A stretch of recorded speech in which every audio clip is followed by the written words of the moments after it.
Halo Sobat Katedral, kembali lagi dengan saya di podcast Katedral Faith Space. Sekarang saya akan berbicara bersama dengan seorang ketua lingkungan dari wilayah 2. Penasaran kan?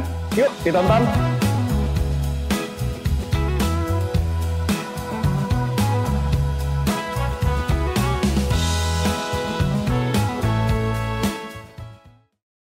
Halo Sobat Katedral, kembali lagi nih di podcast Katedral Faith Space.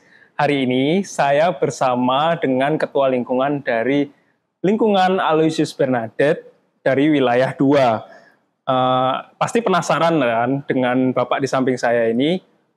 Bolehlah kenalan dulu Pak sebelum kita mulai podcast ini. Halo, selamat malam. Saya Stefanus dari Ketua Lingkungan Aloysius Bernadette wilayah 2. Paroki Hati Kudus Yesus Surabaya. Oke, ya. Terima kasih. Kita mulai dulu ya Pak ya, ini untuk podcastnya. Jadi dulu ini gimana sih ceritanya Bapak ini bisa jadi ketua lingkungan? Awalnya memang saya tidak tahu kegiatan lingkungan, ketua lingkungan harus apa, kita tidak tahu. Tahu-tahu saya ditelepon sama sesepuh dari HKY namanya almarhum Pak Wahyudi. Suatu saat saya ditelepon, dia bilang, Steve, tolong jadi ketua lingkungan. Saya bilang, waduh, saya masih sibuk, dan alasan klise, saya bilang, masih sibuk dan sebagainya. Ya nggak apa-apa, boleh dipikirkan, ya Steve, pesan saya nanti kalau saya dikabarin, jangan ditolak. Saya mikir apa bedanya gitu. Boleh dipikirkan tapi jangan ditolak. Jadi istilahnya kayak ditembak gitu ya Pak ya?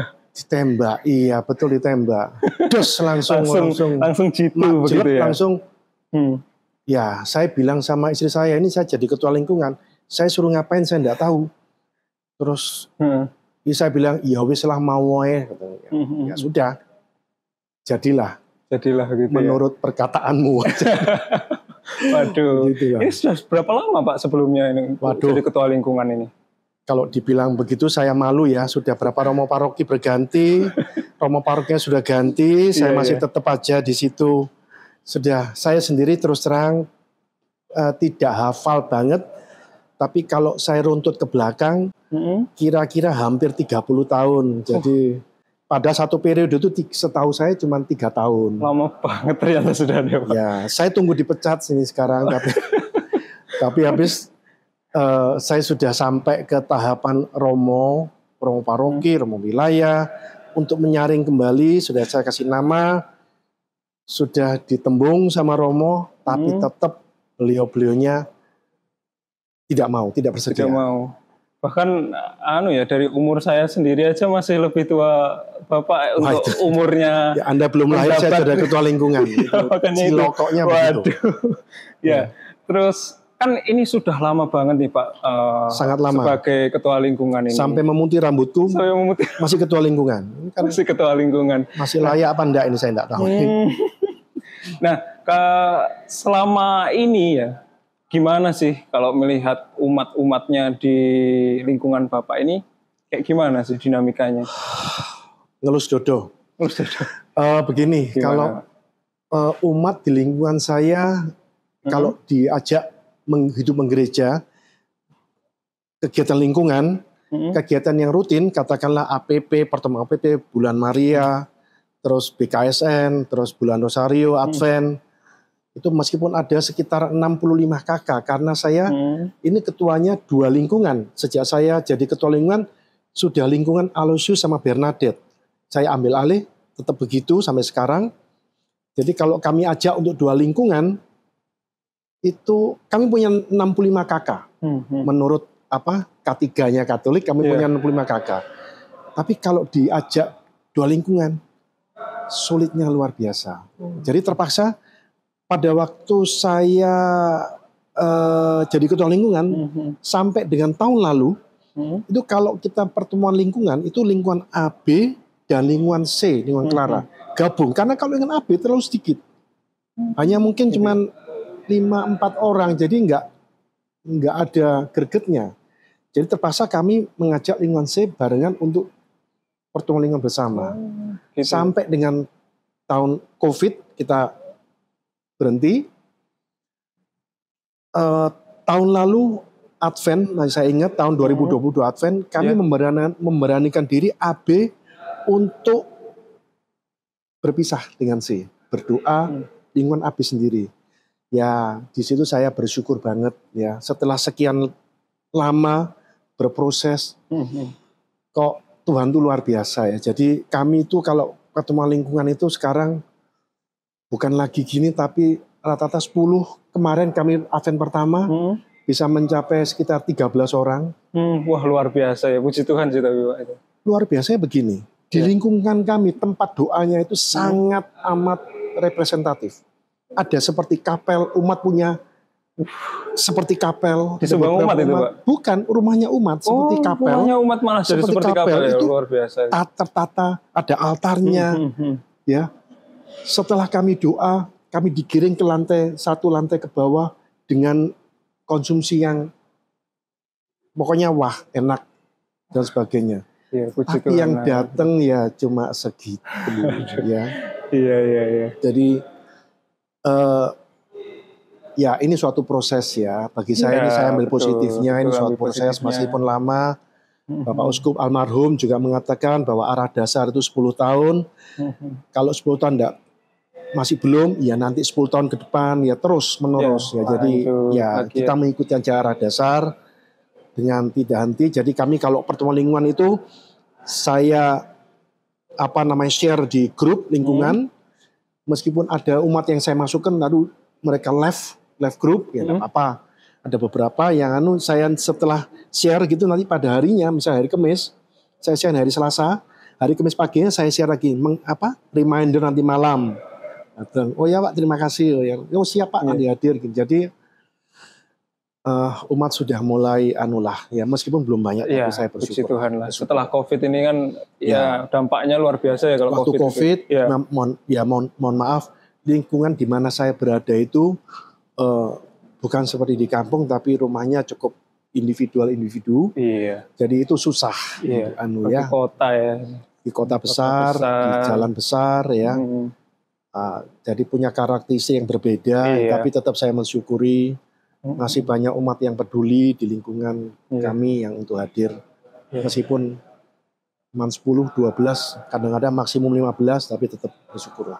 Iya, puji Tuhan lah kalau gitu. Nah, biasanya nih Pak, kalau misalkan tadi kan sempat bilang ya masalah kayak AB, kenapa kok tiba-tiba digabung itu karena memang umatnya sedikit ya. Nah, sedikit.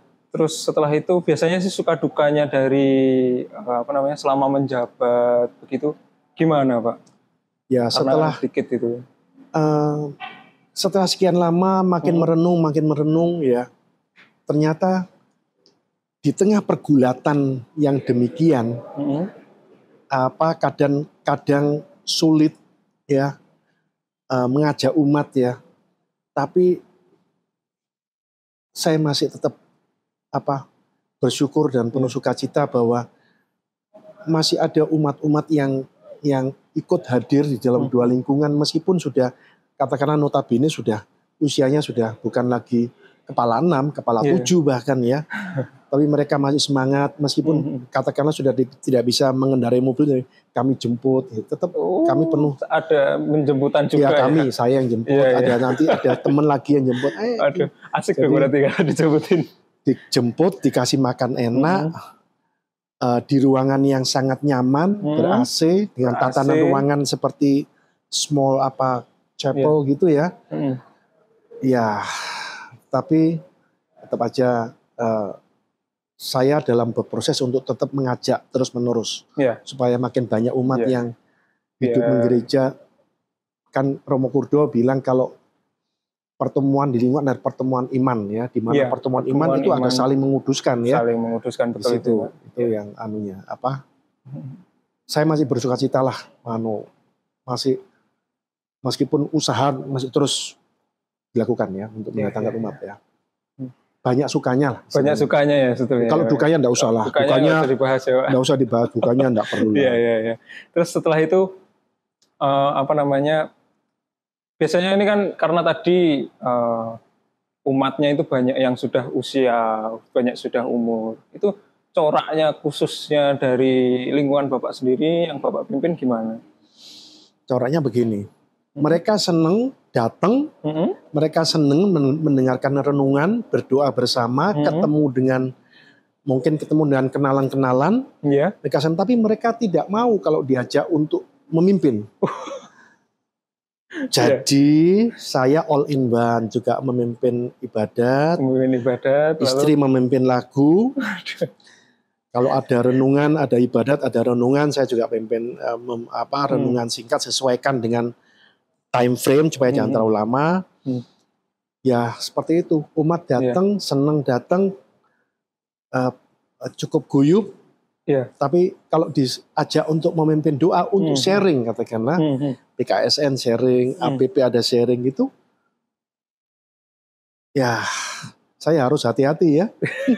jangan sampai mereka merasa diintimidasi untuk mengeluarkan kata-kata dalam sharing ya. Betul. Ya, itulah anunya ya. Ada trik-trik khusus untuk mengajak mereka untuk berbicara, ada trik-trik khusus ya. Jadinya ya 1-2 maulah. Ya, istilahnya unik ya karena usia itu keunikan, sudah. Ya usia sudah, enggak usah kamu aja yang padahal ikut paduan suara. Kadang paduan suara nyanyi enggak mau. Ya sudah enggak apa-apa. Asal kita menawarkan supaya kita tidak one man show kan. Betul ya. Diberi ajak umat untuk kontribusi juga lah ya Pak. Kontribusi di dalam pertemuan lingkungan ya. Tapi susah sekali lagi, tapi enggak apa-apa. Istilahnya gini, selama Tuhan pakai untuk hal yang demikian, hal yang baik demikian ya sudah enggak apa-apa lah ya. Kita kan bukan cari popularitas, kita hanya di dalam lingkup kecil ya sudahlah. Doa bersama gitu ya. Setelah ini Pak, harapannya bagi lingkungan itu apa? Ya harapan saya adalah umat-umat di lingkungan yang paling tidak memiliki orang tua yang sudah sepuh tadi, lebih memperhatikan terutama ya, itu yang bagi saya yang kalau saya lihat, karena saya sudah tiap minggu saya juga membagi komuni kepada mereka, tapi kehadiran saya hanya 10-15 menit, maksimal 20-25 menit. Saya berpindah ke tempat lain kan ya. Jadi saya hampir selalu bersama istri saya. Sekali nih sih. Ya karena begini, ini kan pelayanan ya. Kadang kala kalau kita kunjungan ke lansia, ada lansia yang pasutri. Ibunya selalu kalau kami datang selalu kan curhatnya ke perempuan. Saya digandolin begitu, kamu jangan pulang dulu ya, kamu jangan pulang. Jadi seperti itu. Paling tidak 15 menit ini ada sebuah pertemuan yang berkualitas, saya mengharapkan begitu ya. Jadi karena orang-orang ini memang betul-betul, ada seorang dokter yang sudah profesor, ada 2. Memang betul-betul sekarang seperti demensia sekarang. Sejak berapa bulan ini, karena memang mereka rindu untuk diperhatikan, rindu cinta kasih, rindu untuk curhat aja, yang curhatnya ngalurnya itu untuk didengarkan. Tapi yang dengarkan hanya perawat yang sebatas mereka profesional aja gitu kan. Jadi seperti itu. Ya seperti itu. Itu harapan saya yang pertama ya. Yang kedua tentunya kehidupan menggereja, umat di lingkungan saya itu bukan hanya ke gereja itu sebagai suatu hal yang sifatnya retorika atau kewajiban. Betul itu. Tapi itu menjadi sebuah kebutuhan. Berbicara dengan Tuhan 1 jam dan jangan telat. Semua 4 ritus itu mbok ya diikutin semua. HP-nya taruh dulu ya. Nanti chattingnya nanti dulu ya. Kedua menggereja, syukur-syukur nanti bisa kita lanjutkan dengan ikut kontribusi doa-doa di lingkungan. Itu sih harapan. Sekaligus pesannya ya Pak ya untuk pesan orang-orang lingkungan nanti. Nanti podcast ini saya share di umat lingkungan, semoga mereka menonton dan mereka tergerak hatinya untuk ikut bersama kami. Karena kan makin banyak yang datang untuk berdoa. Itu kan suasana keguyupan, itu kan pendewasaan iman seperti arah dasar, itu kan semakin semakin afdol gitu ya, Iya. semakin sukacita. Bukan mencari apa-apa Sukacita, sekali ya. lagi. Bersama-sama itu Bersama-sama. kan lebih Sebuah- bahagia iya. begitu ya. Kan sebuah persekutuan kan, Iya. yang mendewasakan iman, mengguyupkan diri dia bersama Tuhan, ya Iya. nantinya melipat gandakan talenta yang telah Iya. Tuhan berikan. Ya Betul. seperti itulah. Yang ringan-ringan Iya. aja, yang ringan-ringan aja. Aduh, ini sudah nggak terasa ya. Ternyata kita sudah selama ini untuk berbincang-bincang bersama Bapak Stefanus ini. Luar biasa. Tepuk tangan dulu lah. Bagus ini, keren banget. Jangan, belum. Oh, belum Nanti ya? kalau umatnya sudah 30, 30? saya datang lagi tepuk tangan. Oh gitu ya? Saya lapor lagi. Belum sekarang, Iya, masih iya, proses. luar biasa tapi Proses, Pak. ya. Saya salut sekali sih, sudah 30 tahun ya. Jadi ketua lingkungan dan sekarang masih bisa bertahan begitu kan, masih dalam guyup pelayanan begitu. Jadi mungkin ini Pak, ada kata-kata penutup untuk lingkungan juga? Tidak banyak yang saya pesankan untuk umat-umat di lingkungan. Senantiasa setialah di dalam pelayanan, setialah di dalam doa, dan senantiasa bersyukurlah senantiasa apa yang Tuhan berikan kepada kita. Iya. Jangan ngeresulo, bersyukurlah. Bersyukur. Ya, Iya. seperti calon-calon imam yang selalu setia, bersyukurlah. Dan moto Bunda Maria yang selalu aku ini lupa saya. Aku ini hamba Tuhan, terjadilah padaku menurut perkataan. Itu saja yang dipegang. Ya, itu yang harus dipegang ya. Itu aja. Tidak usah mencari apa-apa di dalam gereja, carilah Tuhan Allahmu. Itu aja. Ya, luar biasa sekali Bapak Stefanus ini, 30 tahun sudah jadi ketua lingkungan. Oh ya. Masih oke, masih fit sekarang, masih setia melayani ya. Mungkin karena jadi ketua lingkungan, jadi sehat. Oh gitu ya Pak. Dia sukacita, masih awet muda gitu ya. Iya. Maka saudara-saudara yang kepingin mengganti saya persilakan dengan sukacita. Saya diganti, saya nanti akan membackup dari belakang. Saya tidak akan tinggalkan Anda. Iya. Janji saya loh, ini saya di shoot janji Iya. ini. Ya, kira-kira begitu Mas ya. Makasih juga ya Pak sudah mau saya ajak ngobrol nih di podcast ini. Luar biasa sekali sih, saya sangat terkesan sih sebetulnya dengan 30 tahun itu, luar biasa. Bahkan lebih tua daripada saya itu. Aduh, dari umur saya sendiri aja masih lebih tua begitu kan ya. Terus terima kasih juga nih sobat podcast yang sudah menonton kami, bincang-bincang kami hari ini. Jangan lupa ya like, subscribe, dan komen juga, share juga, dan nyalakan loncengnya. Ya, biar episode-episode selanjutnya ini tetap ada notifikasinya masuk ke gadget kalian, ke laptop kalian, terserah lah gitu ya. Oke, kalau begitu kita bisa akhiri ya. Bye-bye teman-teman.